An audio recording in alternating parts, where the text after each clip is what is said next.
আসসালামু আলাইকুম বন্ধুরা, সবাই চ্যানেলটি সাবস্ক্রাইব করে দিন। অপরাধী ভালোবাসা গল্পের ২৫ নম্বর পর্ব নিয়ে হাজির হয়েছি। চলুন গল্প শুরু করা যাক। অর্ণ থেমে গেল কায়নাতের কথা শুনে। হ্যাঁচকা টানে কায়নাতকে নিজের নিকট এগিয়ে এনে শুধায়, বিয়ে করা জামাইকে ভাই ডাকছেন, লজ্জা করে না আপনার? কায়নাত এমনিতেই অর্ণ হঠাৎ ছোঁয়ায় হকচকিয়ে গেছে, আবার এহেন কথায় তাজ্জব বনে গেল।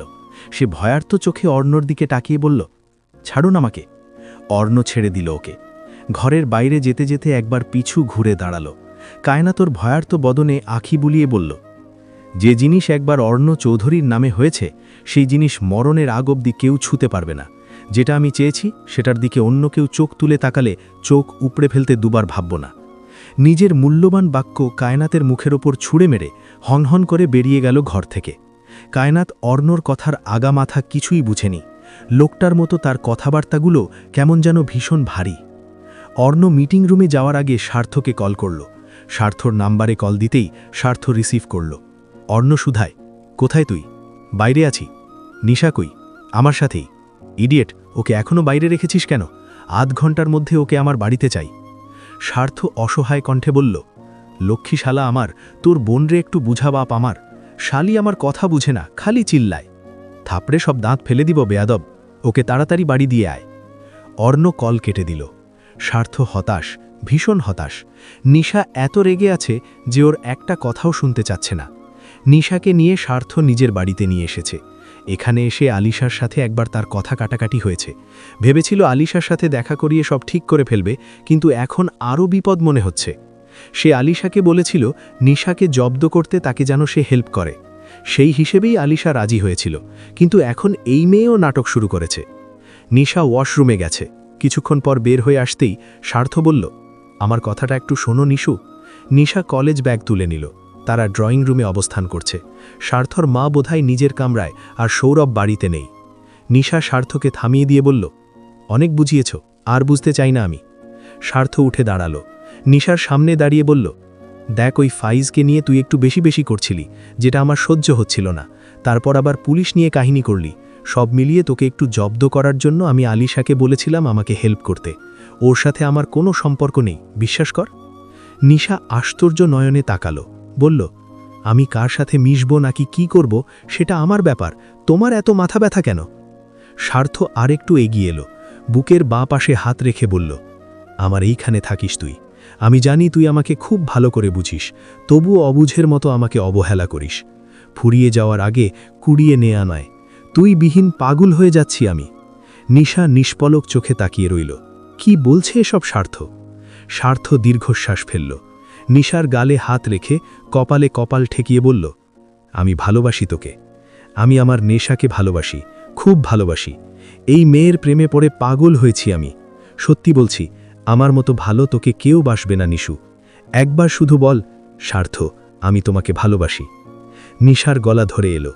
আজ স্বার্থ নিজের মুখে স্বীকার করল সে নিশাকে ভালোবাসে। এ যেন বিশ্বাস হচ্ছে না। স্বার্থ সবসময় কাজকর্মে বুঝিয়ে এসেছে নিশাকে সে ঠিক কতটা ভালোবাসে, তবে আজ নিজের মুখে স্বীকার করল। নিশার গাল বেয়ে গড়িয়ে পড়ছে চোখের পানি।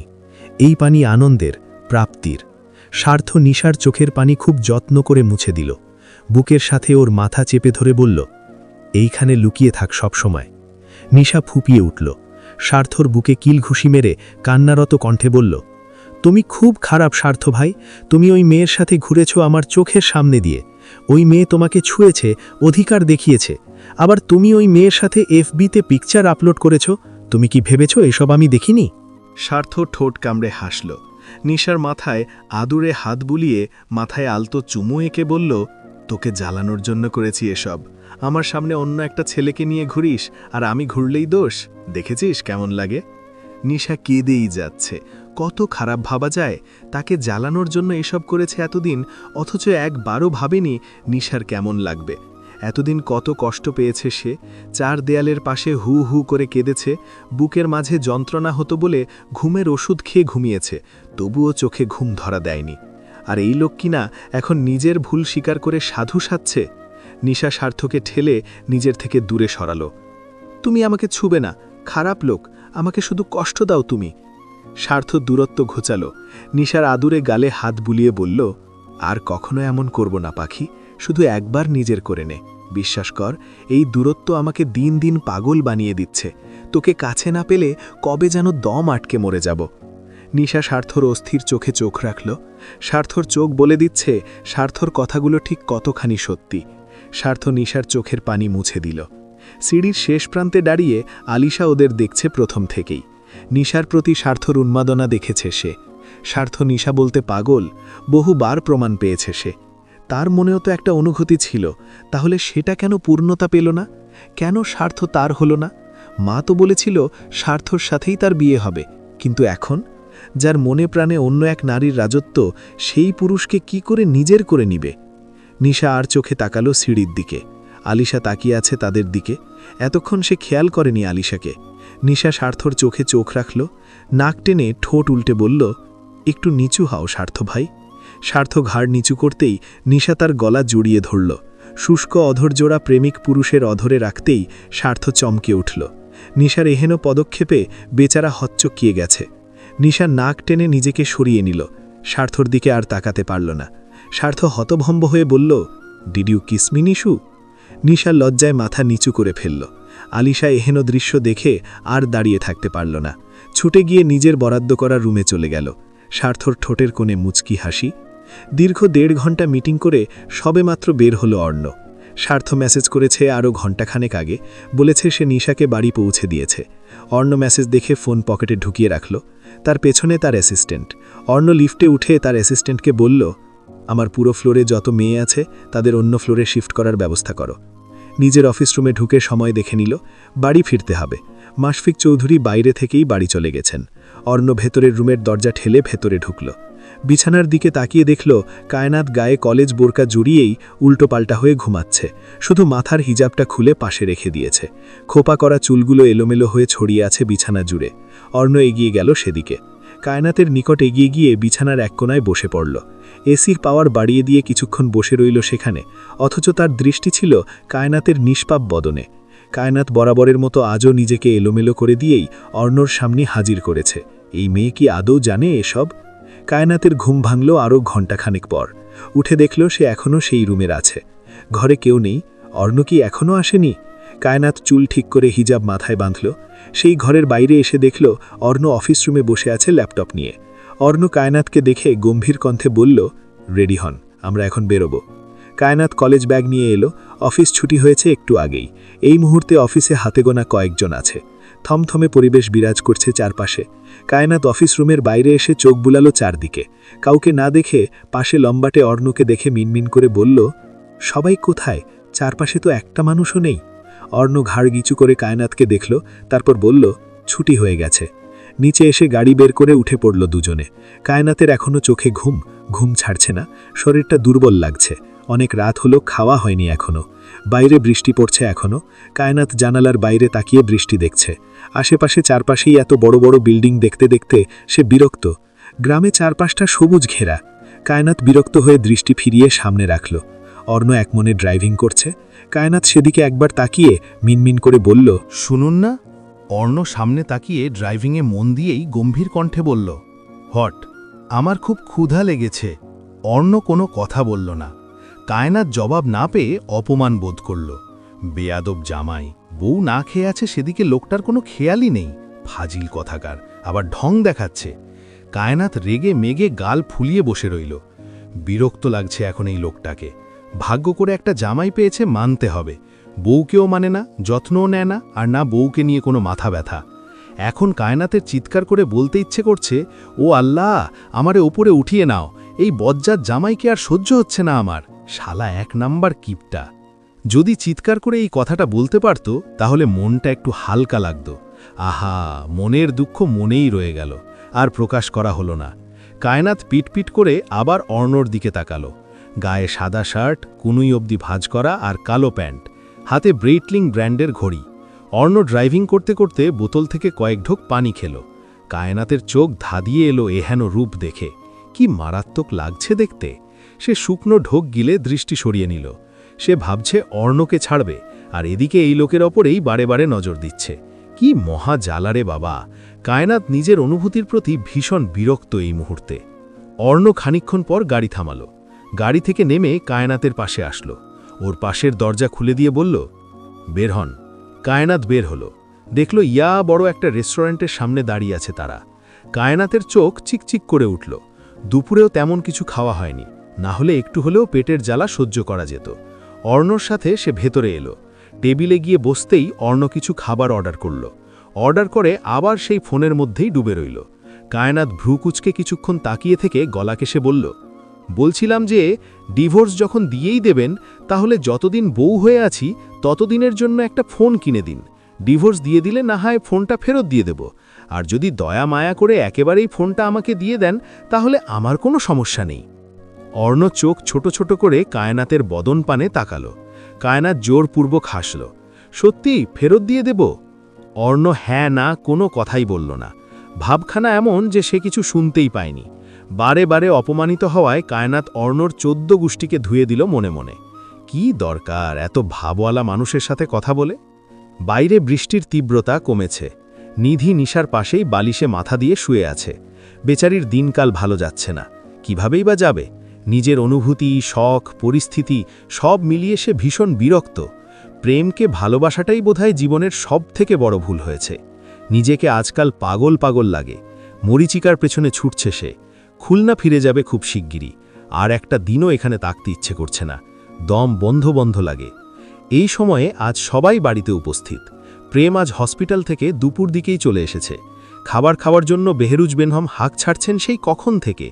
নিশা আলসেমি ভেঙে উঠে বসল। নিধিকে মন হয়ে হয়ে বসে থাকতে দেখে কপালে গভীর ভাঁজ পড়ল। আপু, তোমার মন খারাপ কেন? নিধি চমকায়। মুখখানা রক্তশূন্য। সে তড়িঘড়ি করে শুধায়, কই কিছু হয়নি তো? আচ্ছা চলো, মা ডাকছে। নিশা নিধিকে নিয়ে নিচে নেমে এলো। নুসরাত ডাইনিং টেবিলে বসে ঘাড় ঘুরিয়ে টিভি দেখছে। বেহরুজ বেগম একা একা বকবক করছেন এই নিয়ে। বাড়ির 4 ছেলে আর 2 মেয়ে দুটোও হয়েছে একদম বেয়াদবের আছাড়ি। একটা ছেলে মেয়ে যদি তার কথা শুনতেন। সবাই নিচে নামতেই বেহরুজ বেগম প্রেমকে বললেন, অর্ণ আর কায়নাত কোথায়? ওরা এখনো বাড়ি আসেনি কেন? প্রেম মায়ের দিকে বাঁকা চোখে তাকালো। নিধির দিকে আর চোখে বলল, একটু তো লজ্জা শরম করো আম্মু। ছেলে আর ছেলের বউ বাইরে গেছে একটু আলাদা টাইম স্পেন্ড করতে, আর তুমি কিনা জেরা করছো। বেহরুজ বেগম হতবাক ছেলে রেহানো কথায়। প্রেম কোন কথা কোথায় নিয়ে গেল? তিনি দাঁত চাপলেন। ঠাপড়ে সবগুলো দাঁত ভেঙে ফেলব বেয়াদব ছেলে। তোমার ভাই তো পীড়িত করার মানুষ নয়, তাহলে অযথা মেয়েটাকে নিয়ে বাইরে কি করছে? এমনিতেই সারাদিন মেয়েটাকে বকাবকি করে। এসব আর ভালো লাগছে না আমার। তুমি রাখো তোমার বড় ছেলের কথা। আমাকে বিয়ে দিচ্ছ না কেন?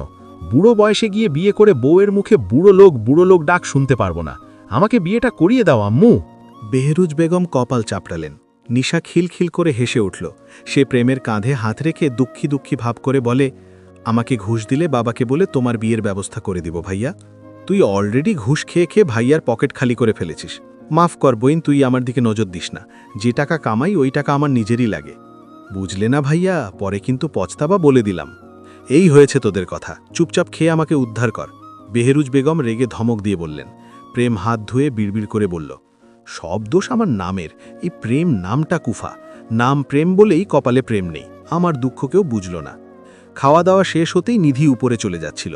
প্রেম খুবই নরম কণ্ঠে শীতলতা ঢেলে বলল, নিধি শোন। নিধির কদম থমকে গেল। বুকে কেমন চাপ লাগলো প্রেমের মুখে নিজের নামটা শুনে। সে পিছু ঘুরে প্রেমের চোখে চোখ রাখল। কাজল রাঙা চোখে পিটপিট করে তাকিয়ে বলল, হুঁ। একটু আমার ঘরে আয় তো, 1 কাপ কফি নিয়ে। প্রেম চলে গেল নিজের ঘরে। নিধি দীর্ঘশ্বাস ফেলে রান্নাঘরে গিয়ে দেখল সেখানে কেউ নেই। সে নিজে কফি বানিয়ে প্রেমের ঘরের সামনে এলো। নিধি দরজায় নক করার আগেই প্রেম ভেতর থেকে বলল, চলে আয়। নিধি শুকনো ঢোক গিলে দরজা ঠেলে ভেতরে ঢুকল। প্রেম বিছানায় মাথা চেপে শুয়ে আছে। নিধি কপাল কুচকাল। ধীর পায়ে এগিয়ে গিয়ে বলল, আপনার কি মাথা ব্যথা করছে ডাক্তারবাবু? প্রেম আধো কণ্ঠে বলে, প্রচুর। একটু মাথা টিপে দিতে পারবি? নিধি কফি বেডসাইডের টেবিলের উপর কফির কাপ রেখে প্রেমের মাথার কাছে বসে বলল, কফিটা আগে খেয়ে নিন। খাবো না। নিধি প্রেমের মাথায় হাত রাখল। অস্থির অনুভূতি হচ্ছে। ভয়, সংকোচ সব মিলিয়ে মনে হচ্ছে কেউ গলা টিপে ধরেছে। প্রেম বন্ধ পাতার আড়ালে চোখ জোড়া খুলে নিধির লাজুক বদনখানা দেখল। প্রেমকে এমন করে তাকিয়ে থাকতে দেখে নিধির শ্বাস আটকে এলো। সে হাত সরিয়ে নিল। হালকা গলা কেশে বলল, এখন আমি যাই? যাবি? যা তাহলে। আমার তো আর ঘুম আসবে না মাথা ব্যথায়। ওষুধ খেয়ে ঘুমিয়ে পড়ুন। হ্যাঁ, তাই করতে হবে। সেবা যত্ন করার মতো তো আর কেউ নেই। নিধি বিছানা থেকে উঠে দাঁড়িয়েছে, পা রেখেছে দরজার দিকে। সেবা করার মানুষ তো আছেই ডাক্তারবাবু। আপনার প্রেমিকাকে বিয়ে করে ফেলুন, দেখবেন সেই আপনার যত্ন নিবে, তখন আর নিধিকে দরকার হবে না। নিধি বেরিয়ে গেছে ঘর থেকে। প্রেম ফট করে উঠে বসল। মাথা ব্যথা তো করছিল না, নিধির সাথে একটু ঝগড়া করার জন্য অছিলা খুঁজছিল সে, কিন্তু মেয়েটা তো ইমোশনাল হয়ে গেল। প্রেম মাথা চুলকালো, ঠাস করে বিছানায় শুয়ে কিছুক্ষণ চুপ রইল। বউ ছাড়া ভালো লাগে না রে, কবে একটা বউ হবে লাল টুকটুকে বউ। প্রেমের মুড ভালো না, তাই ভাবল স্বার্থকে কল দিয়ে একটু ঝগড়া করবে। যেই ভাবা সেই কাজ। স্বার্থ নিজের রুমে গিয়ে মাত্রই বিছানায় শুয়েছে। এমন সময় প্রেমের কল পেয়ে রিসিভ করতেই প্রেম বলল, হাই সেক্সি বয়, কেমন আছো প্রিয়? স্বার্থর কাশি উঠে গেল এহেন সম্বোধনে। সে অবিশ্বাস্য স্বরে বলল, এই তুই কে রে? জান, আমি তোমার পেটের বাচ্চার বাপের বন্ধুর একমাত্র ডাক্তার সুইট ভাই। বেয়াদব, রাত দুপুরে কল করে আমাকে বিরক্ত করছিস কেন?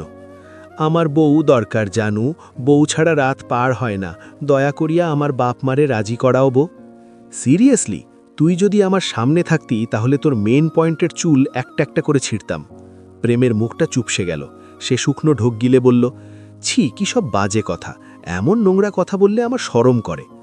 আমার হাতের একটা থাপ্পড় খেলে তোর ভুঁড়ি চটকে যাবে রে প্রেম। তোর কি এখন মার খেতে ইচ্ছি করছে? স্বার্থ ভাই, ভুলে যেও না, আমার বোন কিন্তু এখনও আমার বাড়িতেই থাকে। বেশি বেশি করলে ওকে ওই ফাইজের সাথেই বিয়ে দিয়ে দেব। তুই কি আমাকে ভয় দেখাচ্ছিস? মোটেও না, আমার বোন, আমার রুলস। তুমি কচু গাছের সাথে ফাঁস দিয়ে মারা খাও, টাটা। বলেই খট করে কল কেটে দিল প্রেম। স্বার্থ দাঁত কিরমির করে ফোন ছুঁড়ে মারল শূন্য বিছানায়। কপাল করে একটা হবু শ্বশুরবাড়ি পেয়েছে বেচারা। চারটে ভাইই ডেঞ্জারাস। একটা তুলে আছাড় মারতে পিছুপা হবে না, আর একটা ডাক্তারবাবু পেট কেটে ভুঁড়ি চটকে ফেলবে। আর রইল দুটো, ওই দুটো একেবারেই বিচ্ছু। দেখা গেল ওই দুটো চিপায় চাপায় গিয়ে বাকি অর্ধেক কাজ সেরে ফেলবে। অর্ণ খোলা বারান্দায় বসে বসে স্মোক করছে, ঠোঁটে জ্বলন্ত সিগারেট ধরা। বাতাসে মাথার চুলগুলো হালকা দুলছে। মিষ্টি নরম বাতাস ছুঁয়ে দিচ্ছে কারোর বুকের বাপাশে লুকানো শখের পুরুষকে। অর্ণ উঠে দাঁড়াল। ঘরে পানি নেই, রাতে তার পানি প্রয়োজন হয়। এদিকে নিশার ঘরে নিধি, নিশা ও কায়নাত বসে বসে এখনও গল্পে মজে আছে।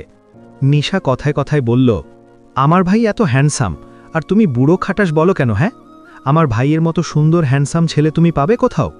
কথাখানা শুনেই অর্ণর পা থেমে গেল। দরজা খোলা রেখে এরা মিটিং করছে তাকে নিয়ে। অর্ণ কপাল কুঁচকে দরজার সামনে দাঁড়িয়ে রইল।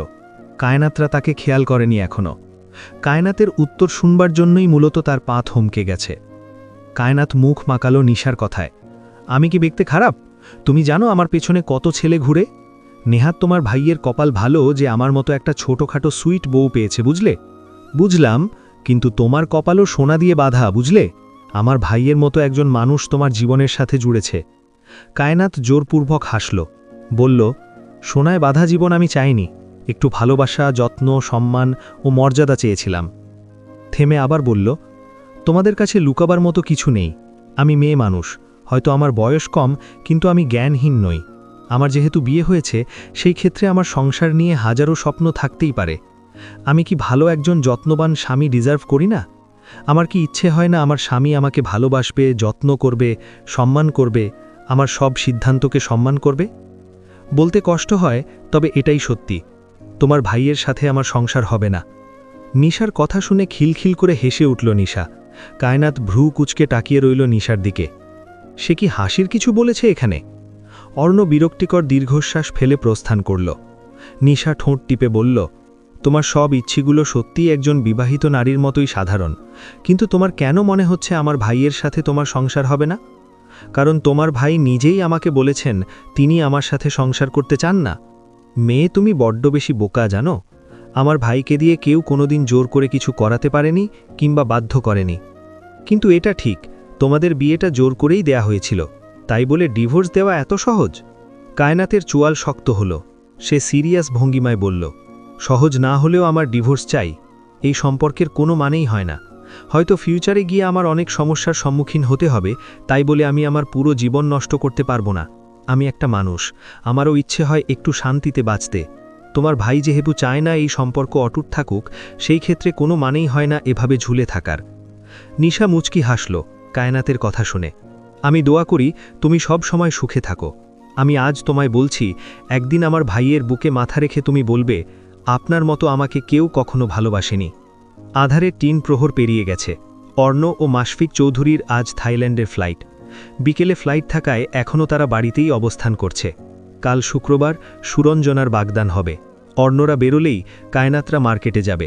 বেলি বেগম গত পরশু চলে গেছেন, আবার আসবেন পরে। তবে ছেলের জরুরি তলবে তাড়াতাড়ি চলে যেতে হয়েছে। এই ৩ দিনে অর্ণর সাথে কায়নাতের তেমন কথাবার্তা হয়নি। দেখাই হয়েছে হাতে গোনা কয়েকবার। অর্ণ সবকিছু গুছিয়ে রেখেছে আগেই। এখন ওয়াশরুমে ঢুকেছে গোসল করতে। গোসল সেরে এসে জামাকাপড় পরে নিজেকে তৈরি করে নিল। কানাডা যাওয়ার সময় এগিয়ে আসছে। যতদিন এখানে আছে ততদিনের মধ্যে এই শিহাব খানকে রাস্তা থেকে সরাতে হবে। পড়শি একটার পর একটা থ্রেড দিয়েই যাচ্ছে। এই মেয়ের এসব করা ছাড়া বোধহয় কোনো কাজ নেই। অর্ণ হাতে ঘড়ি পরে চুলগুলো সুন্দর করে সেট করে নিল। হঠাৎ দরজায় নক হওয়ায় দরজা খুলতেই দেখল কায়নাত হাতে একটা ছোট বক্স নিয়ে দাঁড়িয়ে আছে। আজ কায়নাত অনেক দিন পর অর্ণকে এমন গুছানো দেখল লোকটাকে তো দেখাই যায় না। অর্ণ দরজার সামনে থেকে সরে দাঁড়াতেই কায়নাত বলল, আপনার জন্য মা পাঠিয়েছেন, নিন, ভেতরে রেখে যান। কায়নাত গুটি গুটি পায়ে এগিয়ে এসে বেডসাইডের টেবিলের উপর বক্সটা রেখে সোজা হতেই কোমরে ঠান্ডা হাতের স্পর্শ পেতেই কেঁপে উঠল। নারী সত্তা কেঁপে উঠতেই মেয়েটা ঠোঁট কামড়ে চোখ খিঁচে বন্ধ করে ফেলল। আঘাতপ্রাপ্ত জায়গায় অর্ণ হাত বুলিয়ে কপাল কুঁচকাল, শক্ত কণ্ঠে বলল, এখানে কি হয়েছে? কায়নাত অর্ণর হাত সরিয়ে আঁচল দিয়ে কোমর ঢাকল। শুকনো ঢোক গিলে আমতা আমতা করে বলল, কিছু হয়নি। বলতে বলেছি, এখানে কি হয়েছে? কায়নাত অর্ণর ধমক খেয়ে চমকে উঠল। এদিক ওদিক তাকিয়ে বলল, পড়ার টেবিলের কোনায় ব্যথা পেয়েছিলাম। ইডিয়েট, চোখ কোথায় থাকে? ব্যথা পাও কি করে? ব্যথা পেয়েছি আমি, কষ্ট হচ্ছে আমার, তাহলে আপনি চিৎকার করছেন কেন? অর্ণ দাঁত চেপে কায়নাতের ক্ষতস্থানে হাত চেপে ধরতেই ব্যথায় মেয়েটা ছটফটিয়ে উঠল। অর্ণর শার্ট খামচে ধরে দাঁত চেপে বলল, আল্লাহর দোহাই লাগে ছাড়ুন, জ্বলে যাচ্ছে আমার শরীর। অর্ণ ক্ষতস্থানে হালকা হাত রেখে হাসকি স্বরে বলল, ক্ষত করার কথা আমার, আর করছে অন্য কিছু। আমার অধিকার নষ্ট করছেন আপনি। কায়নাতের অবয়ব ঝাঁকিয়ে উঠল। অর্ণর শার্ট ছেড়ে দিয়ে ছিটকে দূরে গিয়ে ক্ষতস্থানে হাত রেখে ঘাড় ঘুরিয়ে হালকা আঁচল উঠিয়ে ছলছল নয়নে তাকালো সেদিকে। কোমরটা ঝলে যাচ্ছে, লাল হয়ে গেছে জায়গাটুকু। কায়নাত ক্ষত জায়গায় হাত রেখে টলমল চোখে অর্ণর শান্ত দৃষ্টিতে তাকিয়ে বলে, আপনি আসলেই একটা খারাপ লোক। I know. অর্ণর মধ্যে কোনো অনুশোচনাবোধ নেই। সে নিজের প্রয়োজনীয় সবকিছু গুছিয়ে লাগেজ নিয়ে ঘর থেকে বেরিয়ে গেল। যাওয়ার আগে একবারের জন্যও কায়নাতের দিকে ফিরে তাকাল না। কায়নাত শক্ত পাথরের মতো অর্ণর প্রস্থান দেখল। ধীর পায়ে অর্ণর বারান্দায় গিয়ে দাঁড়াতেই দেখতে পেল অর্ণ এবং মাশফিক চৌধুরী গাড়িতে উঠে বসেছেন। গাড়ির ভেতর থেকে বাইরের মিরারে অর্ণ কায়নাতের অশ্রুমিশ্রিত মুখমণ্ডল দেখে দৃষ্টি সরিয়ে নিল। লম্বা শ্বাস টেনে মেহরাবকে একটা মেসেজ দিয়ে বেরিয়ে পড়ল বাড়ি হতে। সেদিন কোনো রকম কেটে গিয়েছিল দিনটা। কায়নাতের কোমরে ব্যথা বেড়েছিল, তাই নিশা প্রেমকে বলে ওষুধ দিয়েছে। আজ শুক্রবার, সোহানা বেগমদের বাসায় আজ যেতে হবে। সোহানা বেগম ভীষণ দুঃখ প্রকাশ করেছেন মাশফিক চৌধুরী এবং অর্ণর অনুপস্থিতির জন্য। মেয়ের জামাইকে এখনও তিনি বাসায় নিতে পারেননি। সবাই আজ সুরঞ্জনাদের বাসাতেই এসেছে। কিছু নিকট আত্মীয় এসেছেন এবং খুলনা থেকে কায়নাতের বড় চাচা, চাচি এবং তুহিন এসেছেন। বেহরুজ বেগম সবার সাথেই টুকটাক কথা বলছেন। কায়নাতের বড় চাচি আর চোখে বেহরুজ বেগমকে দেখে কায়নাতকে বললেন, তোর শ্বশুরবাড়ির মানুষের অনেক টাকা, তাই না? এহেন সময় চাচির এমন একটা প্রশ্ন শুনে হক্কচেকিয়ে গেল কায়নাত। কপালে গভীর ভাঁজ ফেলে বলল, মানে? বলতে বলতে কায়নাত শাশুড়ির দিকে তাকাল। বেহরুজ বেগমের গায়ে দামি জামদানি শাড়ি, হাতে, গলায়, কানে সব জায়গায় ডায়মন্ড দিয়ে মোড়ানো। বয়সটাও সেভাবে বোঝা যায় না, দেখতে বেশ লাগছে।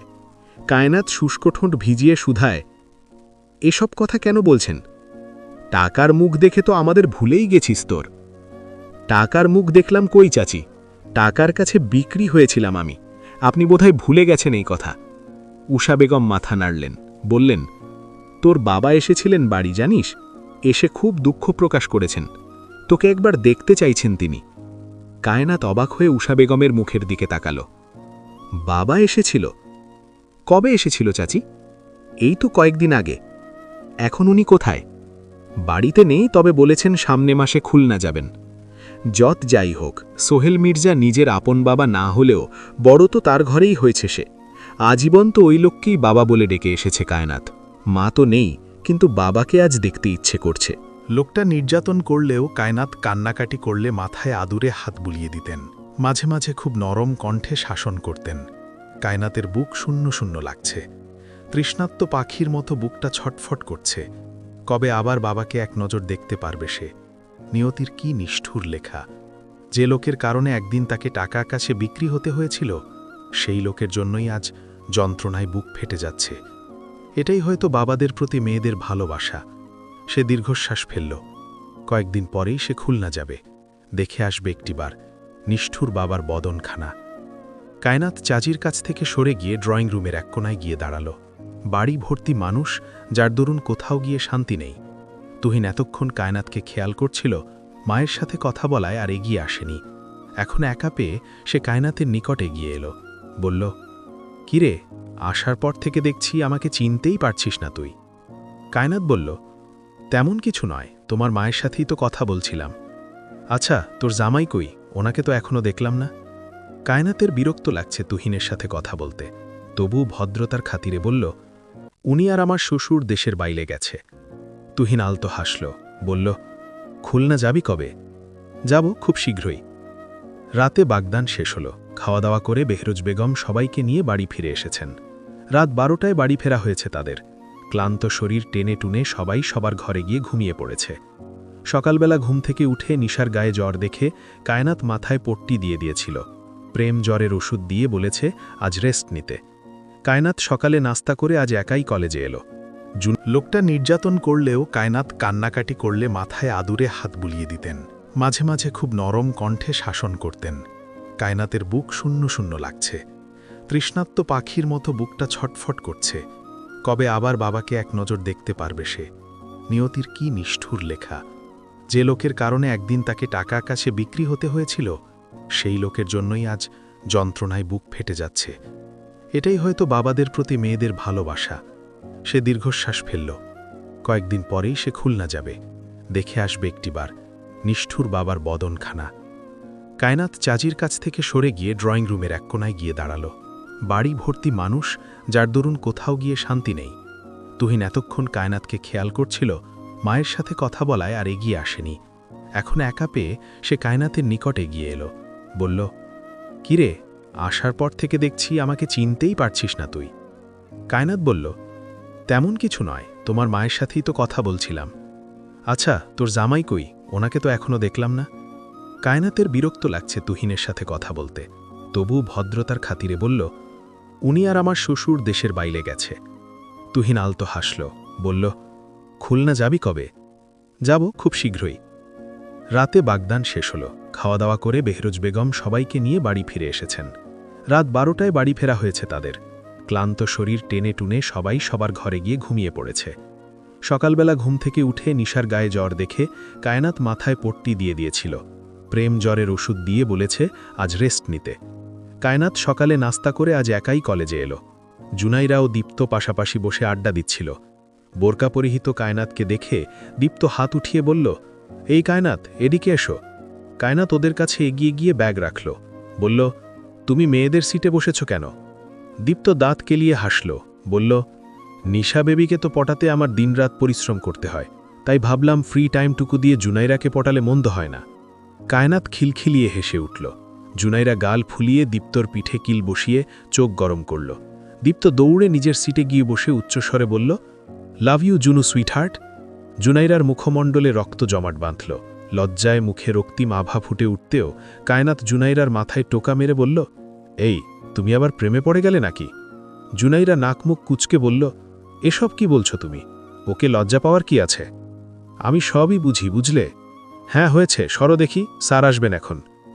বিকেল দিকে নিধি একাই বেরিয়েছিল বাড়ি থেকে। সবসময় একই বাড়ির মধ্যে বন্দী হয়ে থাকতে তার ভালো লাগে না, তাই আশেপাশে একটু হাঁটাহাঁটি করার উদ্দেশ্যেই বের হওয়া।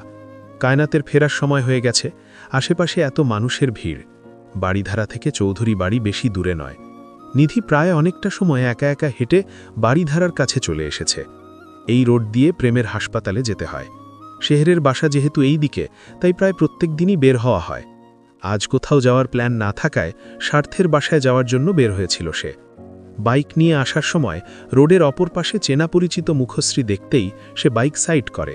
ভালো করে কিছুক্ষণ তাকিয়ে থাকার পর দেখে নিধি একা একা হেঁটে যাচ্ছে কোথাও। শেহের ভাবল মেয়েটা হয়তো রাস্তা ভুলে এই দিকে চলে এসেছে। সে বাইক রেখে রোড পার হয়ে নিধির নিকট এগিয়ে গেল। হঠাৎ রাস্তার সামনে শেহেরকে দেখে নিধি হচকচিয়ে গেল। ভয়ে দুপা পিছিয়ে যেতেই শেহের হালকা হেসে বলল, আরে রিল্যাক্স, ভয় পাচ্ছ কেন? নিধি শুকনো ঢোক গিলল। ভয় লাগছে না, তবে আকস্মিক শেহেরের আগমনে ভড়কে গেছে সে। ভয় পাচ্ছি না, তবে হঠাৎ আপনাকে দেখে একটু ভয় পেয়েছি। আচ্ছা, তুমি এদিকে একা একা কোথায় যাচ্ছ? রাস্তা হারিয়ে ফেলেছ? নিধির খেয়ালই ছিল না রাস্তার কথা। সে পিছু ফিরে মেইন রোড দেখে আতঙ্কিত হয়ে শুধায়, হায় আল্লাহ, আমি কোথায় চলে এসেছি? একা একা এত পথ কি করে এলাম? শেহের কপাল চাপড়াল। আমি যদি না থাকতাম তাহলে এখন তোমার কি হতো বলো তো? আমি সত্যিই বুঝতে পারিনি এতটা রাস্তা পাড়ি দিয়েছি। বাড়িতে কাউকে বলে বের হয়েছ? হ্যাঁ, চাচিকে বলেছি। ঠিক আছে, তাহলে চলো তোমাকে ঘুরিয়ে নিয়ে আসি। নিধি শেহেরের দিকে তাকালো, আমতা আমতা করে বলল, না ধন্যবাদ, আমাকে একটু কষ্ট করে বাড়ি পৌঁছে দিলেই হবে। ঠিক আছে, রোডের ওই পাশে আমার বাইক রেখে এসেছি, চলো যাই। নিধি শেহেরের পিছু পিছু গেল। বাইকে ওঠার ঠিক একটুখানি আগে সেখানে প্রেম এসে হাজির হলো। নিধির হাত টেনে ধরে হাসকি স্বরে বলল, কোথায় যাচ্ছিস? প্রেমের কণ্ঠস্বর শুনতেই শেহের ও নিধি একসাথে পিছু ফিরে তাকালো।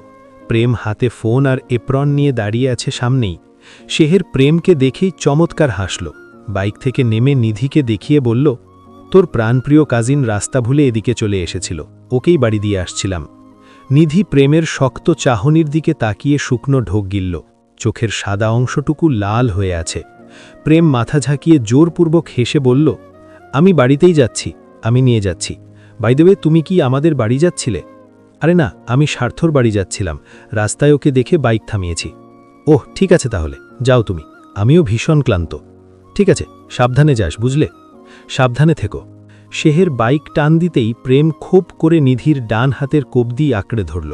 নিধি চমকে প্রেমের দিকে তাকাতেই প্রেম টানতে টানতে নিধিকে গাড়ির সামনে এনে গাড়ির দরজা খুলে ধাক্কা দিয়ে ছুঁড়ে মারল ওকে।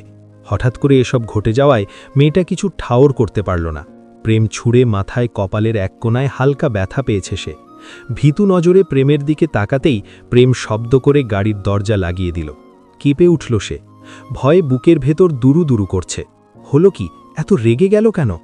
প্রেম অপাশ ঘুরে ড্রাইভিং সিটে বসতেই নিধি ভীতু কণ্ঠে বলল, আমাকে এভাবে আঘাত করলেন কেন? প্রেম গাড়ির স্টিয়ারিংয়ে জোরে বাড়ি মারল। নিধি চমকে ভয়ে ডুকরে উঠল। নিধির কান্নার শব্দ পেতেই প্রেম চোয়াল চেপে ধরে ধমকে উঠল, ডোন্ট সাউট, চলবে?